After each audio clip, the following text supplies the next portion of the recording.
চরম আবাসন সংকটে উত্তরের কলেজ বিশ্ববিদ্যালয় মেসেই থাকছেন ৯০% বেশি শিক্ষার্থী। খরচের চাপে হিমশিম, সমাধানের চেষ্টায় কর্তৃপক্ষ। হাম উপসর্গে ঝরল আরও ৯ শিশুর প্রাণ। হাসপাতালে ভর্তি প্রায় ১২০০, রোগীর চাপে শয্যা সংকট। টিকা নেয়ার পরও আক্রান্তে বাড়ছে উদ্বেগ, কমছে না সংক্রমণও। আমদানি কমাতে দেশীয় জ্বালানি সম্পদ আহরণ বাড়াতে চায় সরকার। বড়পুকুরিয়া কয়লা খনি পরিদর্শন মন্ত্রীর। জেলার তাপবিদ্যুৎ কেন্দ্রের ৩টি ইউনিটই সচল রাখার চেষ্টা। এবং রংপুর অঞ্চলে কৃষকের গলার কাটা আলু, নেই বাজার চাহিদা ও সংরক্ষণের ব্যবস্থা। পচে যাচ্ছে হাজার হাজার মেট্রিক টন। ক্ষতিগ্রস্তদের প্রণোদনা দেওয়ার আশ্বাস।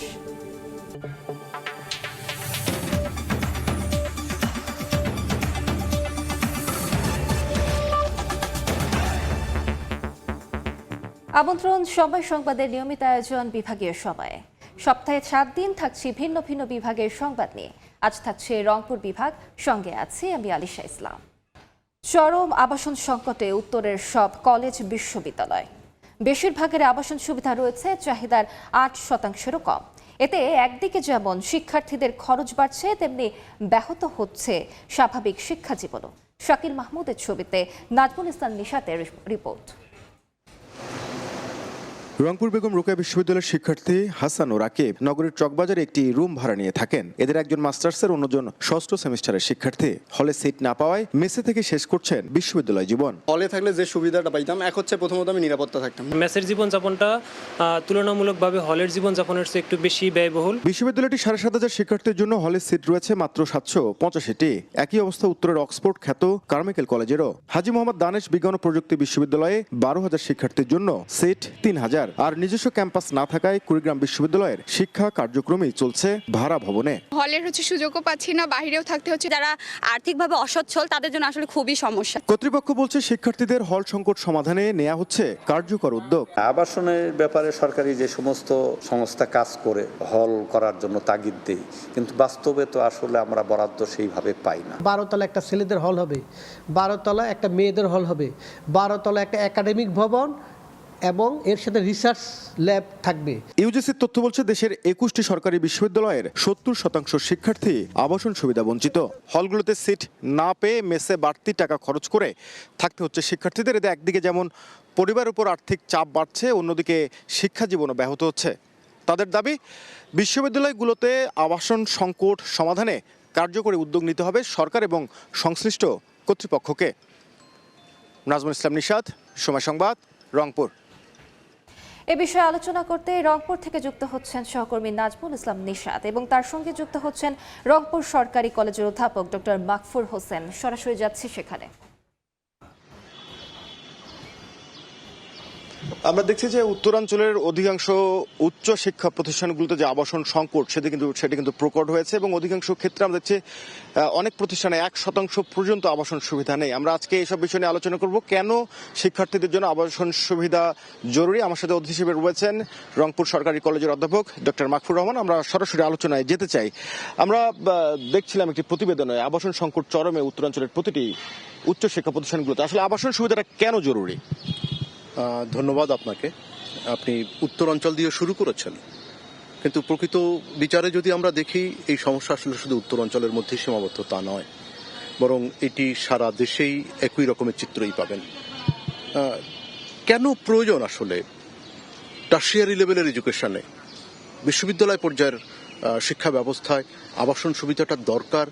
তার কারণ একজন শিক্ষার্থীর মনন গঠনে ক্যাম্পাসের ৬ থেকে ৮ ঘন্টা যে লেখাপড়াকালীন সময় থাকে, অর্থাৎ তার ক্লাসরুম, তার শিক্ষক মণ্ডলীর সাথে সাহচর্য, এইটুকুই কি এনাফ? আমরা যদি ধরে নিই একটি একক মোট ২৪ ঘন্টা, তো ২৪ ঘন্টার ৬ থেকে ৮ ঘন্টা সে থাকলো তার ক্যাম্পাসে লেখাপড়ার জন্যে, ৩ থেকে ৪ ঘন্টা সে তার ব্যক্তিগত প্রয়োজনে ক্যাম্পাসের বাইরে প্রাইভেট টিউশনি বা অন্যান্য আয় ইনকামের জন্য। তাহলেও ন্যূনপক্ষে একজন শিক্ষার্থীকে তার আবাসিক জায়গাতে থাকতে হয় ১০ থেকে ১২ ঘন্টা। কোন জায়গাটিতে থাকে সে? বিশ্ববিদ্যালয় যদি বৈশ্বিক প্রতিষ্ঠান হয়, বৈশ্বিক মানসিকতার প্রতিষ্ঠান হয়, তাহলে হলগুলো, আবাসিক ব্যবস্থাপনা একজন শিক্ষার্থীকে আসলে কি দেয়? অনেক কিছু দেয়। একজন বিশ্ববিদ্যালয়ের শিক্ষার্থীকে এক কথায় যদি বলি পরিপূর্ণতা দেয় একটি আবাসিক হল। কিভাবে দেয় সেই পরিপূর্ণতা? আমরা যদি একটুখানি ক্রিটিক্যালি অ্যানালাইসিস করি তাহলে দেখব যে একটি উন্নততর লেখাপড়ার পরিবেশ যেটি আসলে আবাসিক হল থেকে আসে। উন্নততর লেখাপড়ার পরিবেশ আবাসিক হল থেকে আসে কিভাবে? কারণ তার সমমনা প্রতিযোগী বন্ধুরা থাকে সেখানে, সিনিয়ররা থাকে সেখানে, জুনিয়ররা থাকে সেখানে। একজন কাঙ্ক্ষিত ছাত্রের কাঙ্ক্ষিত মানের আচরণ সে শেখে আসলে হল থেকে। এখানে আপনি বলছেন যে হলটা খুবই গুরুত্বপূর্ণ শিক্ষার্থীদের জন্য, তাহলে আমরা দীর্ঘ সময় বিশ্ববিদ্যালয়গুলোতে বড় বড় অবকাঠামো হচ্ছে কিন্তু হল গড়ে উঠছে না, এই ক্ষেত্রে আসলে কি ধরনের পরিকল্পনা নিতে হবে শিক্ষার্থীদের জন্য? আমার মনে হয় যে এই জায়গাতে উচ্চশিক্ষা, বিশেষ করে পাবলিক বিশ্ববিদ্যালয়গুলোর ক্ষেত্রে মূল রেগুলেটরি প্রতিষ্ঠান হচ্ছে আমাদের university grant commission. University grant commission যে দৃষ্টিভঙ্গিতে দেখে শিক্ষার্থী বেশি হোক, এটি তো আমাদের ডেফিনেটলি চাওয়া, কিন্তু সেই শিক্ষার্থীদের থাকবার জায়গা, তাদের মোটা দাগে তাদের গুণগত শিক্ষা অর্জনের জন্য আবাসিক ব্যবস্থাপনার যে বিরাটতর গুরুত্ব, তাদের মন মানসিকতায় আবাসিক হলগুলো যে বিরাটতর গুরুত্বপূর্ণ ভূমিকা পালন করে, এই জায়গাটা অ্যাড্রেস করবার জন্য যতজন শিক্ষার্থী ভর্তি করব তার বিপরীতে আবাসিক সুবিধা নিশ্চিত হচ্ছে কিনা এর একটি নতুন দৃষ্টিভঙ্গি আসলে দরকার। এখনকার যে সরকার জনগণের সরকার, সেই জনগণের সরকারের অন্যতম বড় লক্ষ্য হচ্ছে শিক্ষাকে বিনিয়োগ হিসেবে দেখা, ভবিষ্যতের বিনিয়োগ। আপনি বলছেন যে একটি পরিকল্পিত সিদ্ধান্ত নিতে হবে এবং যে পরিমাণ শিক্ষার্থী ভর্তি হচ্ছে সেই অনুপাতে আসলে আবাসন যে প্রয়োজনীয়তা সেটি আসলে উপলব্ধি করে যথাযথ পদক্ষেপ নিতে হবে। আমরা আলোচনা করছিলাম উত্তরাঞ্চলের যে উচ্চশিক্ষা প্রতিষ্ঠানগুলোতে যে আবাসন সংকট এবং সেই সংকট সমাধানে কি ধরনের উদ্যোগ নেওয়া যেতে পারে। আমার সাথে অতিথি হিসেবে ছিলেন অধ্যাপক ডক্টর মাকফুর হোসেন। তো সবকিছু মিলে আজকে আলোচনার বিষয়বস্তু আমার কাছে এই ছিল। সরাসরি যুক্ত ছিলাম রংপুরে। হাম উপসর্গ নিয়ে একদিনে আরও 9 শিশুর মৃত্যু হয়েছে। নতুন করে হাসপাতালে ভর্তি হয়েছে 1192 জন। রংপুর মেডিকেল কলেজ হাসপাতালের শিশু ওয়ার্ডে শয্য সংকটে হচ্ছে সেবা ব্যাহত। এক বেডে চিকিৎসা নিচ্ছে 3 শিশু। জ্বর, সর্দি, কাশি, শরীরে র্যাশসহ নানা জটিলতা নিয়ে হাসপাতালে শিশুরা, যাদের সবার বয়স 1 বছরের কম। রংপুর মেডিকেল কলেজ হাসপাতালে বেড়েছে হামের উপসর্গ ও আক্রান্ত রোগীর সংখ্যা। আলাদা 3টি আইসোলেশন ওয়ার্ড খোলা হলেও এক বেডে 3 শিশুকে চিকিৎসা দেওয়ায় মিলছে না কাঙ্ক্ষিত সেবা, এমনটাই অভিযোগ অভিভাবকদের। এই যে এক বেডে 2জন 3জন করে রাখতেছে, আমরা কোথায় থাকি, বাচ্চায় কোথায় থাকে, অসুস্থ বাচ্চা নিয়ে এভাবে কি চিকিৎসা হবে? 3 দিন থেকে গেছি, বাসায় যাওয়ার 2 দিন পরে আবার জ্বর আসছে, আসে 1 সপ্তাহ থাকার পরে আবার হাম হয়ে গেছে, হাম থেকে নিউমোনিয়া হয়ে গেছে। আজ যে কিসের ওষুধ দিল ফ্রি, এখন তখন থেকে বাচ্চাটার অন্যরকম দেখা যাচ্ছে। একটা কথা কি টেনশনে আছি ভাই। রোগীর চাপ বাড়ায় হিমশিম অবস্থা চিকিৎসকদের। তবে এনআইসিইউ সহ সব ধরনের ব্যবস্থা রয়েছে বলে জানান হাসপাতাল কর্তৃপক্ষ। বড় সমস্যা যেখানে রোগীর চাপ বেড়ে যাচ্ছে এবং রোগীকে রাখার একটা স্থান সংকুলন একটা ঝামেলা হয়ে যেতে পারে। এদিকে গাইবান্ধেও বাড়ছে হামাক্রান্ত রোগীর সংখ্যা। জ্বর ও শরীরে ব্যথা, শরীরে লালচে র্যাশ দেখা দিলে শিশুদের নিয়ে হাসপাতালে ছুটছেন অভিভাবকরা। জ্বর খেতে পারে না, ওই যে চোখ ফুলছে, তারপর গলা ব্যথা, জ্বর, গায়ে ব্যথা, লাল লাল রেশ বাড়েছে। গেল 1 মাসে হামের উপসর্গ নিয়ে গাইবান্ধা সদর হাসপাতালে 51 শিশু চিকিৎসা নিয়েছেন। তানজিনা তাসনিম, সময় সংবাদ। দেশীয় সম্পদ অযত্নে ফেলে রেখে আমদানি নির্ভর জ্বালানি ব্যবস্থা গড়ে তোলে পতিত শক্তি। বড়পুকুরিয়া কয়লা খনি পরিদর্শন শেষে বিদ্যুৎ, জ্বালানি ও খনিজ সম্পদ মন্ত্রী আরও জানান, সম্পদ আহরণ করে দেশের উন্নয়নে কাজে লাগাতে চায় বর্তমান সরকার। দিনাজপুরের বড়পুকুরিয়া কয়লা খনির কর্মকর্তা কর্মচারীদের সুবিধা অসুবিধা জানতে আয়োজন করা হয় মতবিনিময় সভা। এতে উপস্থিত ছিলেন বিদ্যুৎ, জ্বালানি ও খনিজ সম্পদ মন্ত্রী ইকবাল হাসান মাহমুদ টুকু। তার সফরসঙ্গী ছিলেন নারী ও শিশু এবং সমাজ কল্যাণ মন্ত্রী AZM জাহিদ হোসেন, জ্বালানি প্রতিমন্ত্রী অনিন্দ ইসলাম অমিত, জাতীয় সংসদের হুইপ আক্তারুজ্জামান মিয়া সহ মন্ত্রণালয়ের ঊর্ধ্বতন কর্মকর্তারা। সোমবারের এই সভায় জ্বালানি খাতকে আরও শক্তিশালী করতে স্থানীয় সম্পদ ব্যবহারে প্রধানমন্ত্রীর নির্দেশনার কথা তুলে ধরেন মন্ত্রী। বলেন, দেশীয় সম্পদ অযত্নে ফেলে রেখে আমদানির ব্যবস্থা গড়ে তুলেছিল ফ্যাসিস্ট সরকার। দীর্ঘ 17 বছর এই দেশে একটা ফ্যাসিস্ট সরকার শাসন করছে। তারা দেশীয় সম্পদকে অবহেলা করে বিদেশি ইম্পোর্ট করার ব্যবস্থা করেছিল। জনগণের যে সম্পদ আছে সেই সম্পদটাকে আমরা আহরণ করতে চাই এবং দেশের উন্নতির জন্য সবচেয়ে আগে দরকার জ্বালানি। আমার নিজের জ্বালানি থাকতে আমি বিদেশ থেকে কেন ইম্পোর্ট করব? তাপবিদ্যুৎ কেন্দ্রের 3টি ইউনিট একসঙ্গে উৎপাদনে রাখার বিষয়ে সরকার চেষ্টা করছে বলেও জানান জ্বালানি মন্ত্রী। আমাদের আমলে আমরা চেষ্টা করছি 3টি একসাথে চালানোর জন্য। দুপুরে তাপবিদ্যুৎ কেন্দ্র পরিদর্শন শেষে মধ্যপাড়া পাথর খনি ঘুরে দেখবেন মন্ত্রী। সময় সংবাদ, দিনাজপুর। বিভাগীয় সময় আরো থাকছে। বোরো ধানের বাম্পার ফলনেও কৃষকের মুখে হাসি নেই। লালমনিরহাটে দাম কমায় খরচ ওঠা নিয়ে শঙ্কা। সরকারি ধান সংগ্রহ অভিযান শুরু পর্যন্ত অপেক্ষার পরামর্শ। ঋণ নিয়ে মাথার ঘাম পায়ে ফেলে উৎপাদিত আলুই এখন পরিণত হয়েছে কলার কাঁটায়। একদিকে বাজারে নেই চাহিদা, অন্যদিকে সংরক্ষণের অভাবে পচে নষ্ট হচ্ছে হাজার হাজার মেট্রিক টন আলু। এমন পরিস্থিতিতে বড় ধরনের লোকসানের মুখে রংপুর অঞ্চলের কৃষক।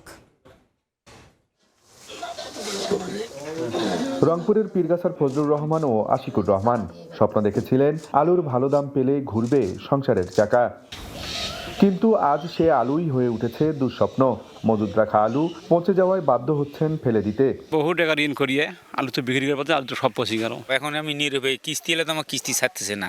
রংপুরের গঙ্গাচড়া পীরগাছা সদর উপজেলা সহ প্রায় প্রতিটি এলাকায় এখন আলুর স্তূপ। পচা আলু ছড়াচ্ছে দুর্গন্ধ। বাজারে চাহিদা না থাকা সহ হিমাগারে জায়গার অভাব তৈরি করেছে এ সংকট। দিন করিয়া এই আলুগুলা তো বেচতে পারিনি, পচে গেলে এমন অবস্থা যে ফেলে দিতেও টাকার দরকার।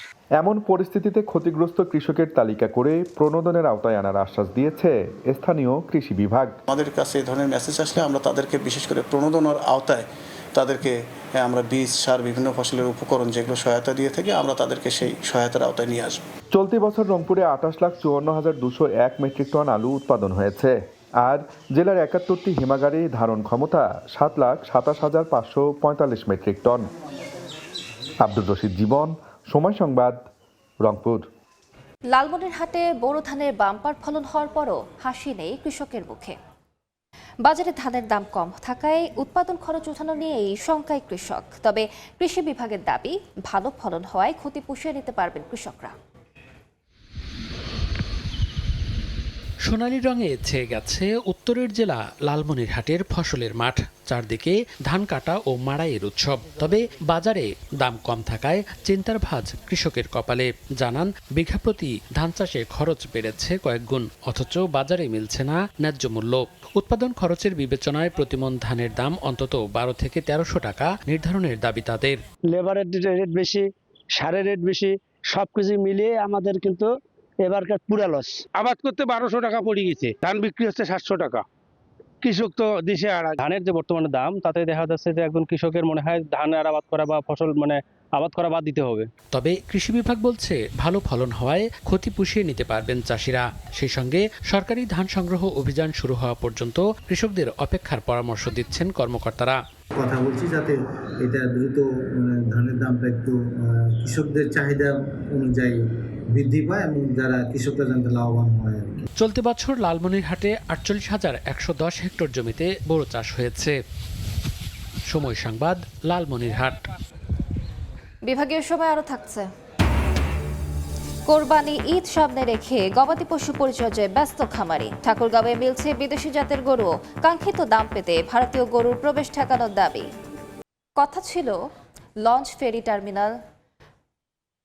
যমুনা ব্রহ্মপুত্রের বুকে চলবে লঞ্চ, ফেরি ও স্টিমার। 150 কোটি টাকা নির্মাণ করা ফেরি টার্মিনাল নাব্য সংকটে 5 বছর অলস ফেলে রাখার পর সেই টার্মিনালে এখন চলছে ড্রেজার বেজের প্রাথমিক কার্যক্রম। বিস্তারিত হেদায়েতুল ইসলাম বাবুর প্রতিবেদনে, ছবি তুলেছেন সোহেল রানা। যমুনা সেতু নির্মাণের আগে রাজধানী ময়মনসিংহ ও সিলেট অঞ্চলে যেতে বালাসী বাহাদুরাবাদ নৌরুট ছিল উত্তরের 8 জেলার মানুষের যোগাযোগের একমাত্র ভরসা। এমনকি 2021 সালের জুনে জামালপুরের বাহাদুরাবাদ ও গাইবান্ধার বালাসী ঘাটে ফেরিঘাট টার্মিনালও নির্মাণ করে বিআইডব্লিউটিএ। ব্যয় হয় প্রায় 150 কোটি টাকা। তবে ব্রহ্মপুত্রে নাব্য সংকটের কারণে ফেরি চালাতে না পারায় প্রায় 5 বছর অলস পড়ে থাকে টার্মিনাল দুটি। অবশেষে গত ফেব্রুয়ারিতে বালাসী টার্মিনালে ড্রেজার বেজের কার্যক্রম শুরু করেছে BIWTA। নৌকা চলার বানাচ্ছি না, নদী কাটতে হবে, প্রত্যেকটা জায়গায় নৌকা বাজে। শুধু বালাসী দেওয়ানগঞ্জ রুটটা কাটলেই কিন্তু অন্য চরের রুটগুলো ভালো হয়ে যাবে। ভবিষ্যতে পুরো নৌরুট পুনরুদ্ধারে পদক্ষেপ নেওয়ার আশ্বাস সংস্থাটির। এলাকার মানুষের সুবিধার্থে যেখানে প্রয়োজন হয় সেখানে আমরা ড্রেজিং করব। প্রয়োজনীয় যন্ত্রাংশ ও জলযান সহ লোকবলের ঘাটতি থাকার দাবি সংশ্লিষ্টদের। হেদায়েতুল ইসলাম বাবু, সময় সংবাদ, গাইবান্ধা। দিনাজপুরে জমি নিয়ে বিরোধের জেরে বাবা ও ভাইকে হত্যার অভিযোগে উঠেছে দ্বিতীয় পক্ষের ছেলের বিরুদ্ধে। স্থানীয়রা জানায়, দীর্ঘদিন ধরে পারিবারিক জমি জমা নিয়ে বিরোধ চলছিল দুলু মিয়া ও তার দ্বিতীয় পক্ষের সন্তানদের মধ্যে। এর জেরে সকালে চিরির বন্দরের চাম্পাতুলি বাজার এলাকায় পরিবারের সদস্যদের মধ্যে কথা কাটাকাটির এক পর্যায়ে সংঘর্ষ হয়। এ সময় দ্বিতীয় পক্ষের ছেলেরা ধারালো অস্ত্র দিয়ে দুলু মিয়া ও তার প্রথম পক্ষের সন্তান কাবিলকে কুপিয়ে জখম করে। দুলু মিয়া ঘটনাস্থলেই নিহত হন। এ সময় কাবিলকে উদ্ধার করে হাসপাতালে নেয়ার পথে তার মৃত্যু হয়। খবর পেয়ে পুলিশ ঘটনাস্থল পরিদর্শন করে। অভিযুক্তকে আটকের চেষ্টা চলছে বলে জানিয়েছে আইনশৃঙ্খলা বাহিনী।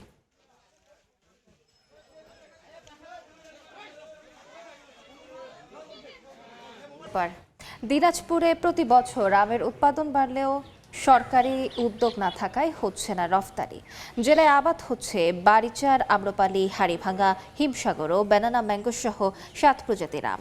প্রতি বছর উৎপাদনে যুক্ত হচ্ছে নতুন নতুন বাগান। ব্যবসায়ীরা জানান, স্থানীয় চাহিদা মিটিয়ে রফতানি সম্ভব উৎপাদিত আম। এজন্য প্রয়োজন সঠিক সংরক্ষণ ও প্যাকেজিং। এতে বৈদেশিক মুদ্রা অর্জনের পাশাপাশি গ্রামীণ অর্থনীতিও চাঙ্গা হবে বলে মনে করেন তারা।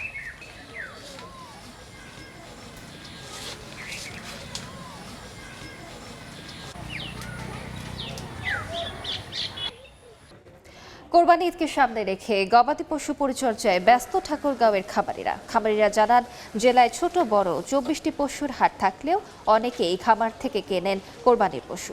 দেশি গরুর পাশাপাশি খামারগুলোতে মোটা তাজা করা হচ্ছে শাহিওয়াল, সিন্ধি ও ফ্রিজিয়ান জাতের গরু। কিছুটা মোটা তাজা করতে গরুকে দেয়া হয় প্রাকৃতিক খাবার, দেয়া হচ্ছে না ক্ষতিকর কোনো ইনজেকশন। এতে হৃষ্টপুষ্ট ও আকর্ষণীয় হয় কোরবানির পশু। তবে পশু খাদ্যের মূল্য বৃদ্ধিতে বেড়েছে লালন পালনের খরচও। বাজারে ভারতীয় গরুর প্রবেশ ঠেকানো গেলে কাঙ্ক্ষিত মূল্যে গরু বিক্রির আশা খামারিদের। প্রাণী সম্পদ বিভাগ বলছে, এবার জেলায় চাহিদার চেয়ে বেশি গরু রয়েছে।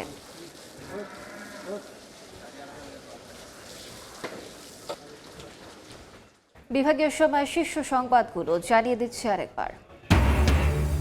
চরম আবাসন সংকটে উত্তরের কলেজ বিশ্ববিদ্যালয়ে মেসেই থাকছেন 90% বেশি শিক্ষার্থী। খরচের চাপে হিমশিম, সমাধানের চেষ্টায় কর্তৃপক্ষ। হাম উপসর্গে ঝরল আরও 9 শিশুর প্রাণ। হাসপাতালে ভর্তি প্রায় 1200, রোগীর চাপে শয্যা সংকট। টিকা নেয়ার পরও আক্রান্তে বাড়ছে উদ্বেগ, কমছে না সংক্রমণ। এবং আমদানি কমাতে দেশীয় জ্বালানি সম্পদ আহরণ বাড়াতে চায় সরকার। বড়পুকুরিয়া কয়লা খনি পরিদর্শন মন্ত্রীর। জেলা তাপবিদ্যুৎ কেন্দ্রের 3টি ইউনিটই সচল রাখার চেষ্টা।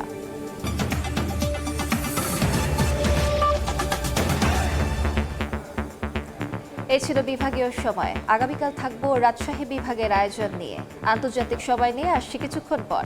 সঙ্গে থাকুন সময়।